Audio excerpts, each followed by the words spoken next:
आपके नेतृत्व में आपकी इंडस्ट्री बहुत अच्छी तरीके से ग्रो कर रही है। Mutual fund industry 65 lakh crore की हो चुकी है और पहली बार हमें लगा कि हमारी भी अपनी ताकत है। एफआईज आओ, जितना बेचना है बेच दो, हम खरीदने के तैयार हैं।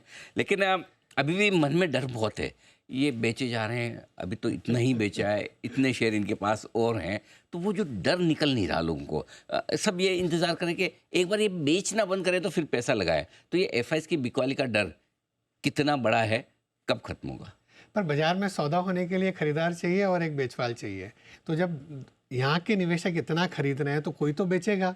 तो एक विदेशी निवेशक ने बेचा, थोड़ा कंपनियों ने बेचा, कंपनी मीनिंग या तो प्रमोटर ने बेचा, या कंपनी ने आईपीओ में पैसा रेस किया, या कोई प्राइवेट इक्विटी या वेंचर कैपिटल ने बेचा, या गवर्नमेंट ने डाइवेस्ट किया।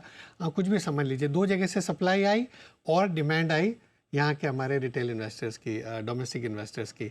कभी न कभी कुछ ऐसा समय आएगा जब शायद हो सकता है प्राइमरी सप्लाई कम हो जाए और डोमेस्टिक इन्वेस्टर्स खरीदते रहें, तो हो सकता है फॉरेन इन्वेस्टर्स का भी बाइंग आ जाए। पिछले 30 वर्षों में मोटा मोटी उन्होंने खरीदा ही है ज़्यादा। पिछले 1-2 वर्षों में हमने देखा है कि चाहे हमारे वैल्यूएशंस दूसरे कुछ बाज़ारों के कंपैरिजन में कम हो गए, यूएस का मार्केट इतना ज़ोर से चला है पिछले कुछ वर्षों से, तो थोड़ा पैसा वहाँ भी चला गया। इमर्जिंग मार्केट्स की अट्रैक्टिवनेस थोड़ी सी कम हो गई। पर कोई ऐसा समय वापस आएगा कि भाई भारत के लॉन्ग टर्म फंडामेंटल्स में तो कोई परिवर्तन हुआ नहीं है। जब एक बार वैल्यूएशंस रीजनेबल हो गए तो विदेशी निवेशक भी कभी न कभी वापस लौटेंगे। और दूसरी चीज़ जो लौटने की उम्मीद कर रहे हैं वो कंपनियों की कमाई थोड़ी जो धीमी पड़ी थी। बिल्कुल, वो सबसे बड़ा है। जो मैंने कहा कि अल्टीमेटली स्टॉक भाव कहाँ से चलता है? कंपनियों के मुनाफे बढ़ते हैं, कंपनियों की वैल्यू बढ़ती है तो उनका वैल्यू बाजार में बढ़ती रहती है।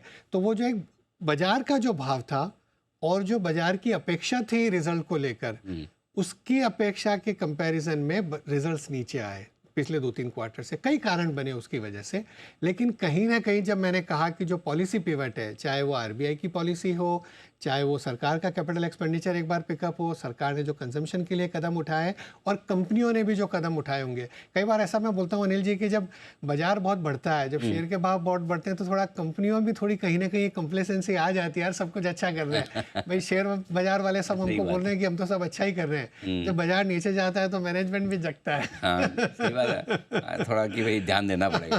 फंड रेजिंग इतनी आसान नहीं होती, सारी चीज़ें कई बार एक्सपेंशन प्लान वगैरह थोड़े से पर एक ध्यान रखना होगा कि बाजार में जैसे जैसे ऊंचाई आएगी, कोई भी कारण से जब भी कारण बनेंगे, तो एक प्राइमरी सप्लाई भी जारी रहेगी। वो लॉन्ग रन में अच्छा भी है क्योंकि यूनिवर्स एक्सपैंड हो रहा है। इतनी सारी कंपनियां जिनको भी लिस्ट होना है, इतनी सारी कंपनियां जिनको और पैसा रेस करना है, कई सारी जो विदेश की कंपनियां हैं जो भारत में अब आईपीओ करना चाहती है या भारत में फंड रेस करना चाहती है, तो बाजार में एक सप्लाई भी बनी रहेगी।